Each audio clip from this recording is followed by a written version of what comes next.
You are entering a dimension of sound. You carefully come in through the threshold with wonder, yet skepticism. You see the faint shape of an outline of a robot arm petting a cat. You faintly hear the haunting sounds of a man playing a tambourine. The sound augments into two men playing with a soundboard. You're listening to Canary Cry News Talk. Stay a while and listen. And now, where Nephilim news meets biblical views, you'll find broken memes and shattered dreams. Give it up for Basil and Guns. You're listening to Canary Cry News Talk. Today is January 29th, 2020, episode 174, and this week, Bore-ona virus and SnitchCoin. My name's Basil. And this is Guns, where I will no longer rap because we have Steven. Oh, you're ending the career. You're calling it quits. I'm hanging him up. Okay. All right. Well, we're all very sad to hear that, but we hope you find happiness and fulfillment in whatever new career you choose. Whether that be SoundCloud Bluegrass or SoundCloud, what's another type of music? I want to move away from SoundCloud altogether. Seems a little too weird in there. I see. A little cloudy, misty, foggy, Yeah. Great. Gons, I want to start out by giving a shout out to the Canary Cry community. That's canarycry.community, real URL. Get off of Facebook. Go meet other Canarians just like yourself. It's a great platform. But enough about that. There was a conversation that stemmed from a meme on canarycry.community about how effective tinfoil is for protecting your dome piece from the mind control satellites. And this invariably led me to searching Amazon to throw a stack of money at Jeff Bezos because, Guns, turns out there's a whole plethora of products designed to modernize the infamous tinfoil hat that we should all be wearing at all times. Well, it's 2020. It's time that we evolve with the technology available to us because the corporate tinfoil has been overtaken. I know. That's what I'm saying. There's this whole conspiracy theory about how they took all the tin out of tinfoil and made it aluminum specifically to, weaken the ability to block EMF radiation. But good news for us, Gons, the good people out there in the world, these fashionistas, conspiracy fashionistas, and I went ahead and got myself an EMF protecting hood. Ooh. And I'm totally on board. I've been wearing this hood for like 3 days straight. Do you feel less mind control? Yes. Well, I'm going to give this is my very real review. It's funny. It's kind of a joke, but also very real. And here's the thing. I'm going to be popping in with a new segment here and there. I don't know what I'm going to call it yet, but it's going to be my lifestyle conspiracy lifestyle segment, and I'll let people know what the new products are that I've been testing out for them, whether it's tinfoil hats or EMF readers or I don't know, survival gear, something like that. And so we can all get kitted out. We can upgrade our loadout for our making our way through this horrible world. We'll have a campaign. We'll have a campaign called Be Like Basil. Be Like Basil, lifestyle update, something like that. There you go. But this week, the first one is I got, let me pull it up here. It's an EMF, I don't know if I'm going to, okay, here's what I'm not going to do yet. But in the future, I want to have it all set up where people can just click through and get these things if they want. But it's an EMF protection hood. It's just a hood. It's not attached to anything. So, it's versatile. You can wear it with any outfit. So it's kind of like, so it's not a beanie. It's not like, it doesn't plush to your head. It's more like a literal hood with no body jacket part or anything like that. That's right. There's a literal hood, and there's all sorts of beanies that do this, but I don't know. I'm not really a beanie guy anymore. And the beanies, like, I don't know. They're not very stylish. They're kind of just normal. Anyways, moving on. This hood is awesome, and I put it on, and the second I put it on, I just wore it for the rest of the day. And since it's just a hood, you can change your clothes, you can do everything, and basically keep this sucker on all day.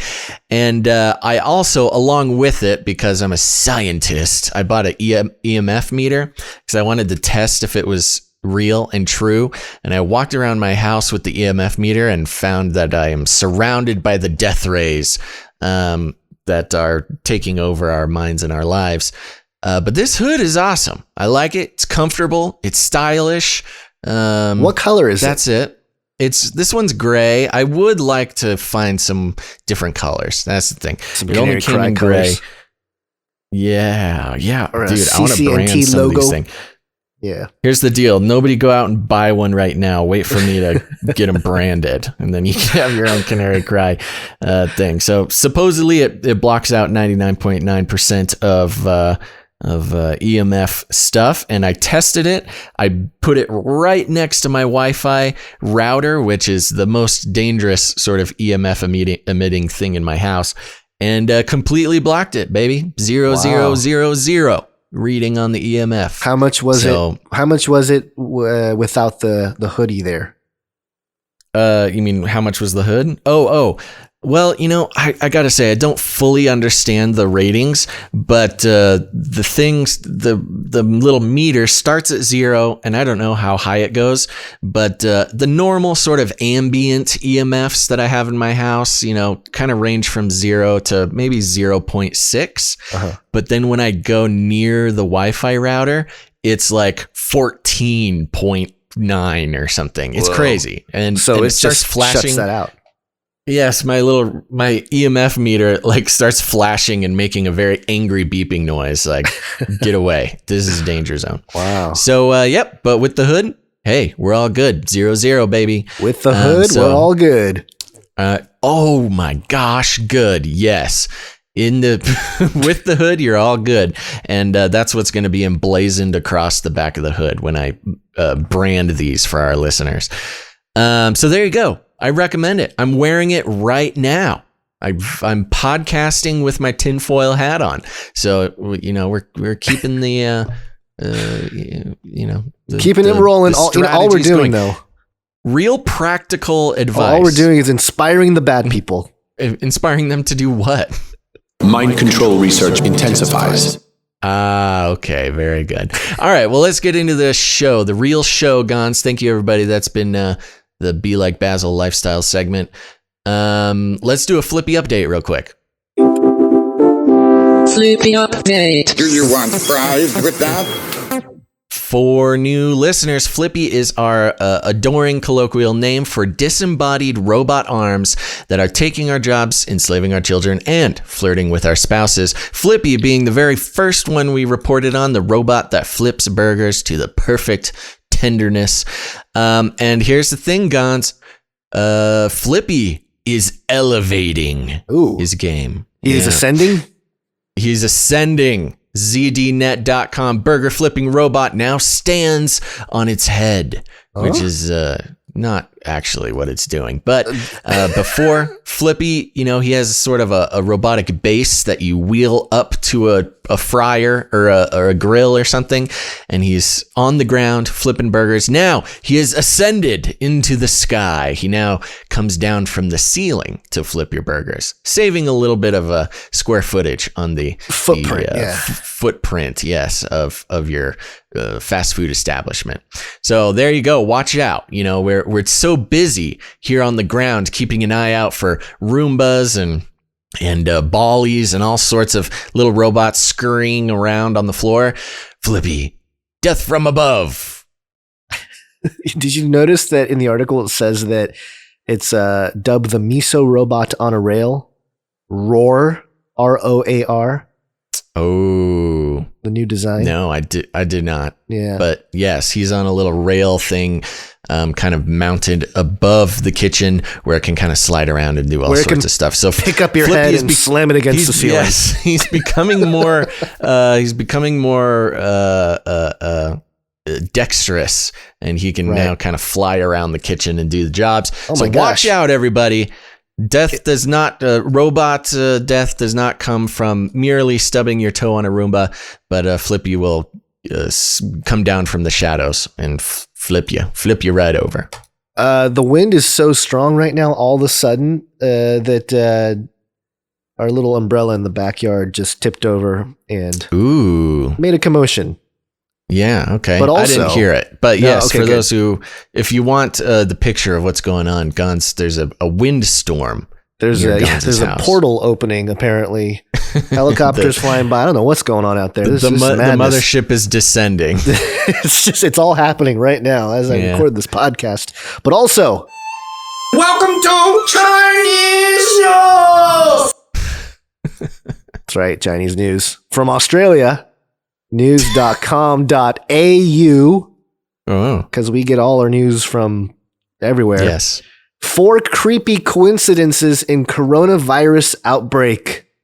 Oh, yikes. Yes, of course. Everybody knows about the coronavirus, and the memes having to do with Corona the beer are floating around everywhere. And the only thing I have to say about that is, come on, we can find a better joke than that. You know what? It crossed my mind.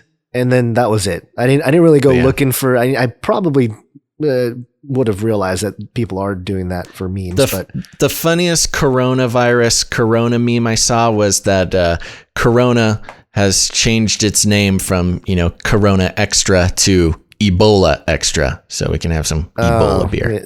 Yeah. Very good. That gets a little bit of a meme jingle.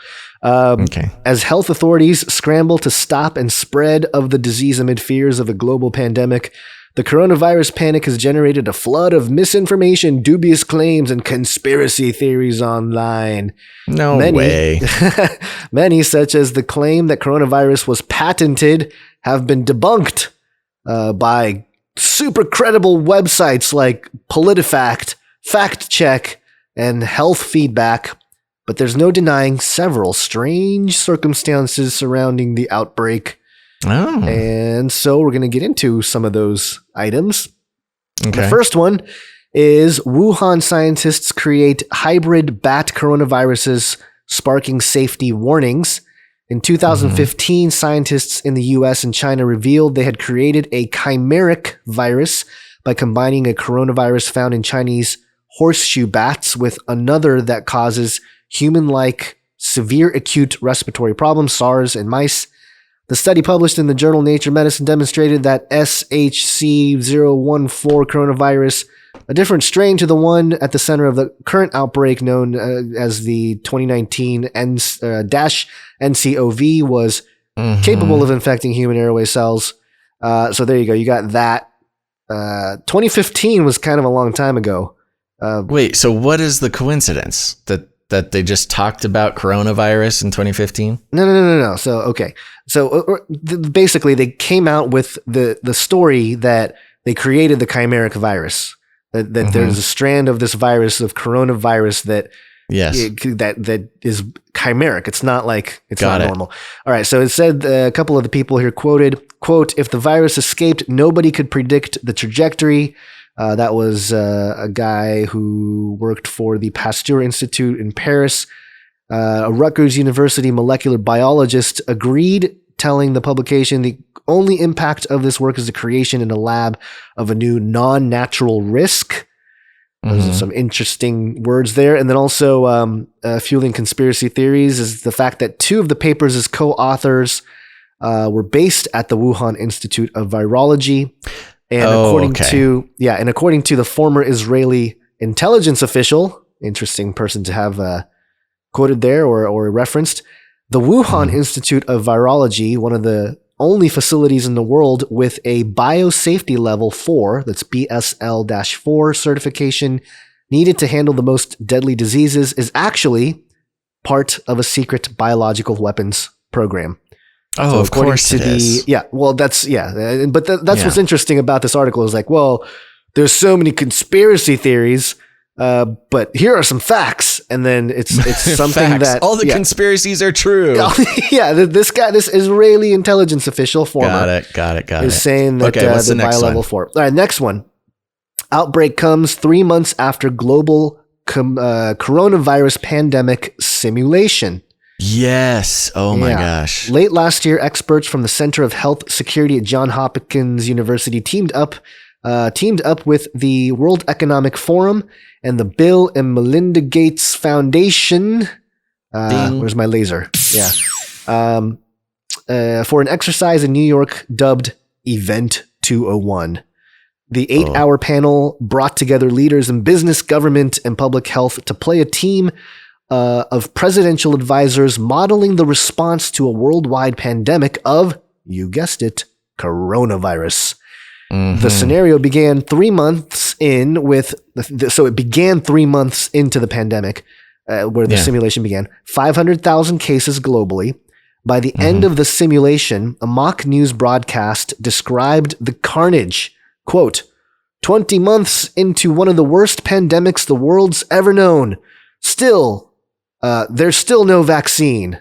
The newsreader reads or says, quote, the World Health Organization estimates 150 million people have died, approximately 2% of the global population. The U.S., along with the rest of the world, is in its worst economic depression in history.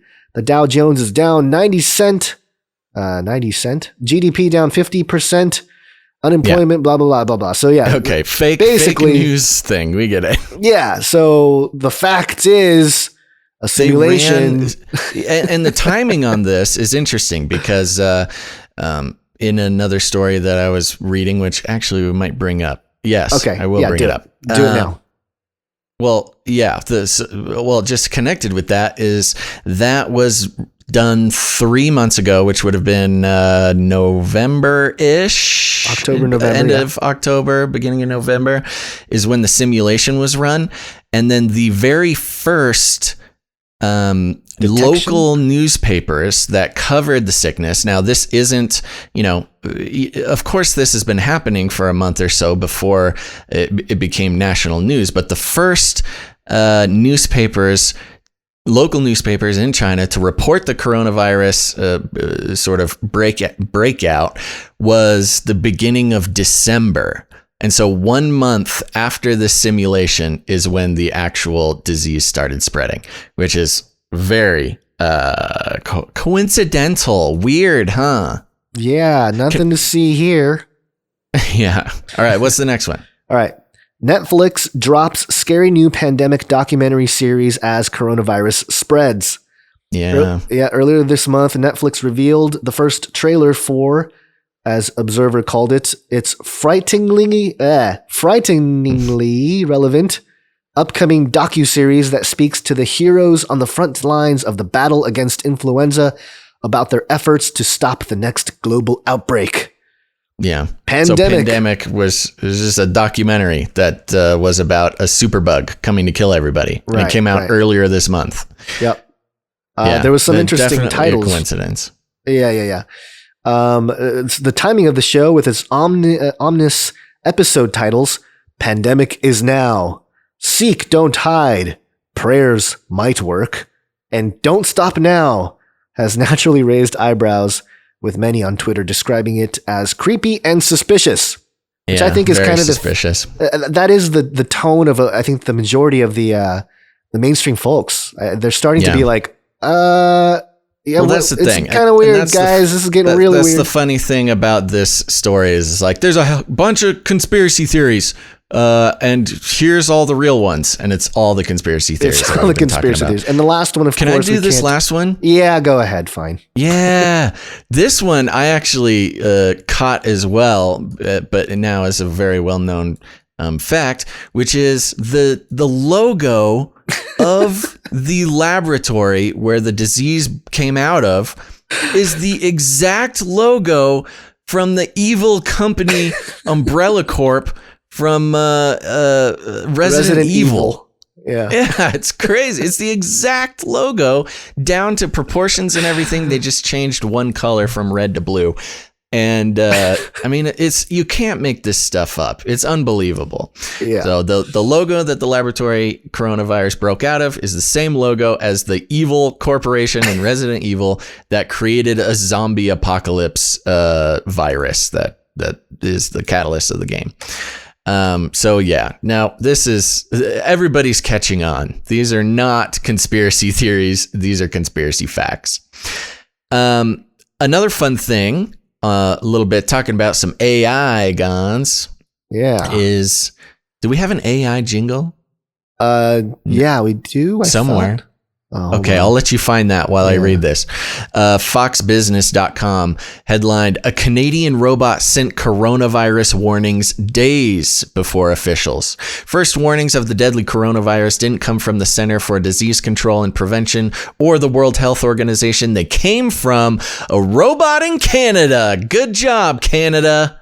Blue Dot, an AI-powered health monitoring platform, sent users an alert about the outbreak on December 31st. The CDC and WHO, the World Health Organization, reported the news on January 6th and January 9th, respectively.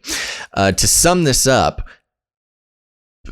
Canada, you guys are really stepping up your game. First, you gave us a mega arm for the ISS, and now you made the AI robot that is going to save us all. So basically, it's an artificial intelligent platform that scans all sorts of things on the internet, including social media and news articles and stuff like that. And the AI actually caught some of the first local news stories about this and predicted and sent out to everybody, hey, this coronavirus thing is gonna get you. And that was even before, our so beloved CDC and World Health Organization. I feel like AI is the oracle of science fiction. It becoming a That's documentary. The thing. Yeah, it is the oracle, and this story, and there's I think this is going to be used as an excuse to implement more AI stuff immediately. Because if we just would have listened to the robots, we would have known about coronavirus a week earlier. And so I can definitely see this speeding up some of the adoption and loosening regulations on AI, which many smart folks are trying to increase regulation on AI. But this might be used as a case to sort of loosen that up and let people, run rampant with their AI maybe before it's safe. It's the ever-long conversation. We don't have an AI jingle, but it's the ever-long debate between those who say it will kill and those who say I'm for the robots. That's right. Which, you got to choose a side, folks. Somebody make us an AI jingle, please. Send that in. Make the call. Yes. Okay. Next story, Gonza. You ready? Any last words about coronavirus? Blockchain. Put it on the blockchain. Put it on the blockchain. Coindesk.com.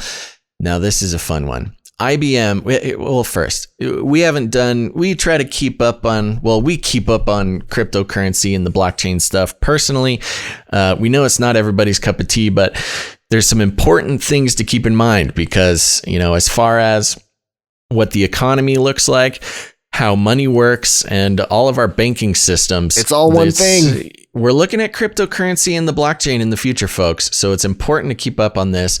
And this article is titled IBM Awarded Patent for Self-Aware Token.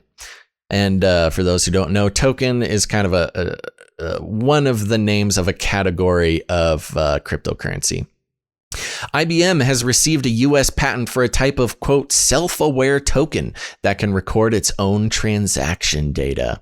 Awarded by the U.S. Patent Office on January 7th, the patent outlines a ledger-based payment system that could make it easier for individual users, businesses, and governments. Let me read this again. Make it easier for individual users, businesses, and governments to track and trace transactions made using a cryptocurrency. Dubbed the self-aware token, it is designed to record all transaction data when not being used on a payment platform IBM patented in 2012. When the token rejoins the platform ecosystem at a larger stage, later stage, it automatically uploads data from any offline transactions.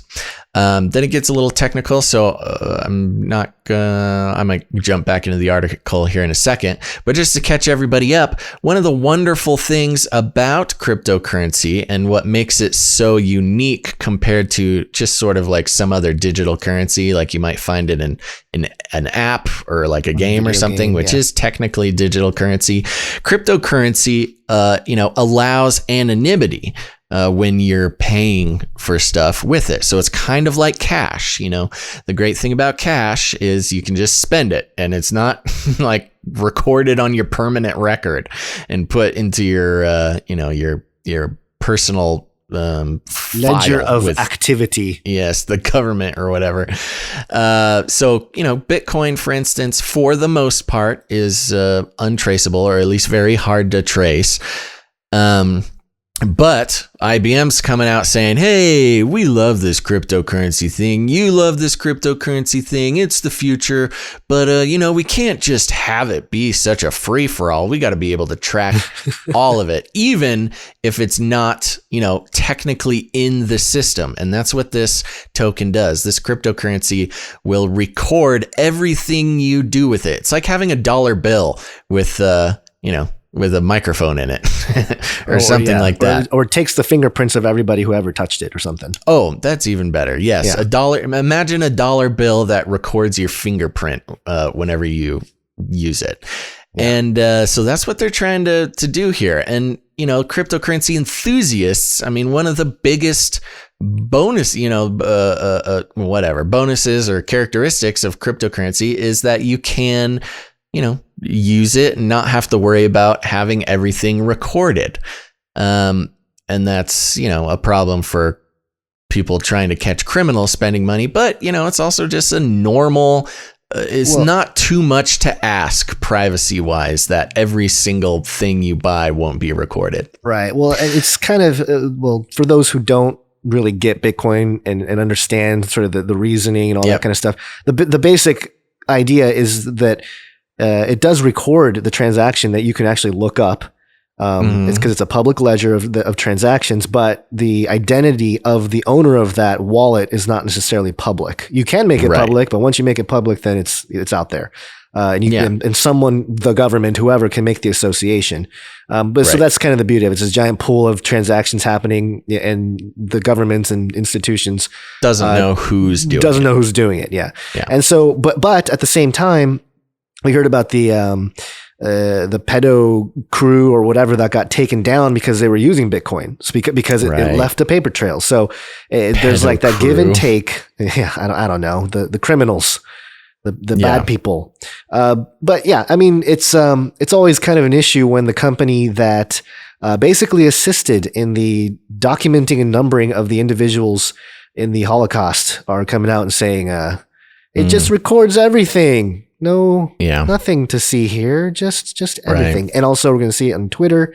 It mentions Jack Dorsey down there in the article. And just one little side note as well from the whole blockchain conversation. Basil, Dubai launching Crypto Valley in tax-free zone. Ooh. No crypto taxes in Dubai. And there's already 100,000 people that are planning to open up their companies. There are 17,000 member companies representing more than 170 countries in 20 business sectors. Wow. So it's gonna boom. It's like a Silicon Valley for cryptocurrency and blockchain stuff. Exactly. And I actually was thinking about how Silicon Valley, like we've thought that like, oh, this is the end all be all, Silicon Valley, this is it, the beast. But I think it's gonna replicate itself in all kinds of ways across the world. And we're going to see multiple Silicon Valley-esque type of hubs That's fun. I want to go to Dubai, man. If there's any listeners out there, send us an email, canarycryradio@gmail.com. If you're in Dubai or have access to Dubai or work in Dubai, I've met several people who actually they're all Irish. I've met several Irish people who live in Dubai and just teach English. And that seems like a cool gig. I would be down for that. So yeah, hey, if you're in Dubai, send us an email, canarycryradio@gmail.com. So yeah, as far as the new system, the world system, the worldwide global banking system, some people attach the name Mark of the Beast, use that kind of biblical prophecy language with cryptocurrency. It's going down in the Middle East now. That's going to be the center of the development of all this cryptocurrency stuff. Yep. And also a little bow on top with that before we end it here is that the article about Dubai actually mentions how the sector is already, they move a lot of gold. There's an accumulation of gold and silver and diamonds and all kinds of, wealth basically. And if you tap into the idea of Mystery Babylon being in a nearby location and all the merchants getting rich surrounding that particular nation, it's just an interesting thing how the wealth right moves around there in the world. Yep. Okay, folks, here's the thing. A while back, we haven't mentioned it in a while, there's a new fun website called HireGons.com. We're trying to get Gons back in business, folks. So if you have any media or video or things like that you want created by the famous YouTube star Gons, creator of the smash hit Age of Deceit 1 through 3 and many other good videos, go to HireGons.com and he can you can have a real deal Gons produced thing for your business, or maybe you just need a happy birthday video or something and have a bunch of money to spend. Go to HireGons.com. It's awesome. Here's what HireGons.com is not for. Oh, you're going to pitch it for me because I was complaining about it earlier. Gons is notoriously hard to get a hold of on the internet. He's a man with a life and a wife and kids, okay? He's not here to just chat all day with you. I'm sorry. I'm sorry to break this news. HireGons.com is not a place to send Gons your manifestos and sending him YouTube theories. videos to watch. It's not a place to get a hold of Gons for your casual canary cry conspiracy theory topics. I enjoy them, but sometimes, it's a little sad when I'm like, oh, I got some email from the Hired-Gons, and it's like, check out this Nephilim video. Like, oh. That is where you can go and hire Gons to produce videos for you, not a secret way to get him to pay attention to your conspiracy theory because he thinks you want to pay him. Okay? So, but I do recommend everybody go there, HireGons.com, get Gons on your project. You will not regret it. And I know we're going a little over time here, but Gons, there was a huge uproar. The internet broke the other day when your Twitter account went missing. And for everybody out there, we're going to be talking about just what happened to Gons' Twitter account on the Canary Cry Radio Extended Report. That's right. Every single week, we do double the episodes of Canary Cry News Talk, and one of them is available to our Patreon supporters. So you can go to patreon.com/CCNT for Canary Cry News Talk. That's patreon.com/CCNT. Join up. It supports the show. It's the only way we're able to do this, and you get cool rewards. One of them is you get a whole extra episode of Canary Cry News Talk every single week. So head over there, patreon.com/CCNT, get your extended report. Gons is going to tell us what happened to his Twitter account. We're going to be talking Netflix. We're going to be talking about aliens. We're going to be talking about the occult. And we're going to talk about Gons and I, what our first little mini documentary is going to be about. So again, head over to patreon.com/CCNT, and a huge thank you to all of our current and upgrading Patreon supporters. So we'll see you guys over there. We're going to record that episode right when we're done with this. Now, here's the thing, folks. You're out there, you're interacting with the world coronavirus. There's conspiracy theories flying out of even the mainstream news. Everybody knows coronavirus smells fishy, but here's the thing. They're not going to get the real story. Your friends are going to watch the news. They're going to think they're so smart on the conspiracy front. You got to grab them by the collar and shake it. Where are the aliens? I want to shake things up, stir up some controversy, rattle a few cages. Hey, stop that! You'll never silence me. I'm the last angry man, a crusader for the little guy. Leave the bird alone. Never. Rattle a few cages. Rattle a few cages. Look it up. That's right. Look it up, folks. Make sure you, everybody in your life knows about Canary Cry News Talk, where they're going to get the real story. I think that's just about it. Anything else to plug, Guns? I think that's it. We did it, everybody. We're over. We made it through a whole nother episode of Canary Cry News Talk. Again, make sure to go to patreon.com/CCNT. Support this project. We can only keep going because of the support of our listeners. And you'll get an extra episode of Canary Cry News Talk every week. We're going to go record that right now, so make sure to tune in next time. But until then, think outside the cage.